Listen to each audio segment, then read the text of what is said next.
साल 2026 चल रहा है, लेकिन आज़ादी के 78 साल बाद भी लोगों के घरों तक बिजली नहीं पहुंच पाई है। ये कोई कहानी नहीं, ये हकीकत है। हकीकत है हमारे सिस्टम की, जो आज सड़कों पर खुलकर सामने आ गई है।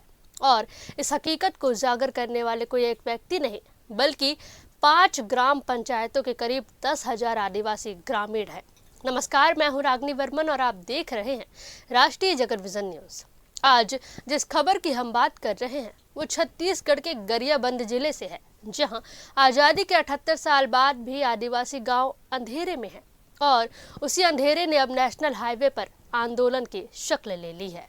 दरअसल मैनपुर विकास खंड के राजा पड़ाव गौरगांव क्षेत्र में हजारों आदिवासी ग्रामीण सुबह 7 बजे से नेशनल हाईवे 130C पर चक्का जाम कर बैठ गए हैं। करीब 10,000 ग्रामीण राशन, पानी और कपड़े लेकर सड़क पर डटे हुए हैं। नतीजा उड़ीसा से रायपुर तक का रास्ता ठप हो गया है और दोनों ओर 10 किलोमीटर से लंबा जाम लग गया है। यात्री परेशान हैं, मालवाहक गाड़ियां फंसी हुई हैं, लेकिन आंदोलनकारी टस से मस होने का नाम नहीं ले रही हैं, क्योंकि राजा पड़ाव क्षेत्र की 5 ग्राम पंचायतों यानी कि भूतवेड़ा, कुचेंगा, कोकड़ी, गरहाडी और गौरगांव के परटोला और आश्रित गांव में सालों से बिजली नहीं पहुंची है।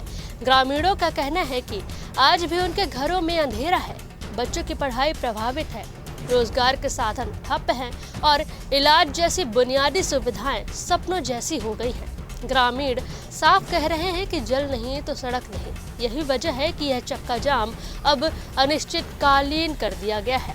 इस आंदोलन की अगुवाई कर रहे हैं जिला पंचायत सदस्य संजय नेताम और लोकेश्वरी नेताम। संजय नेताम का कहना है कि करीब 1.5 महीने पहले विद्युतीकरण को लेकर प्रशासन को ज्ञापन सौंपा गया था। कुछ पंचायतों में स्वीकृत काम भी चल रहा था, लेकिन उसे अचानक रोक दिया गया और अब भूमिगत लाइन का बहाना बनाकर ग्रामीणों को गुमराह किया जा रहा है। लोगों का कहना है कि जब तक विद्युतीकरण का काम नहीं होगा तब तक सड़क खाली नहीं होगी। चक्का जाम की सूचना मिलते ही एसडीएम, एसडीओपी और बिजली विभाग के अधिकारी मौके पर पहुंचे। ग्रामीणों को समझाने की कोशिश हुई, लेकिन आक्रोश इतना गहरा है कि केवल आश्वासन से कोई मानने को तैयार नहीं है। आंदोलनकारी लिखित आदेश और ठोस कार्रवाई से पहले पीछे हटने को तैयार नहीं। अगर सरकार अब भी नहीं जागी तो यह चक्का जाम सिर्फ सड़क पर नहीं, पूरे सिस्टम पर सवाल बन जाएगा। फिलहाल इस खबर में बस इतना ही। देश प्रदेश की खबरों से अपडेटेड रहने के लिए हमारे चैनल को सब्सक्राइब करें और नए खबरों के नोटिफिकेशन के लिए बेल आइकॉन जरूर दबाएं। नमस्कार।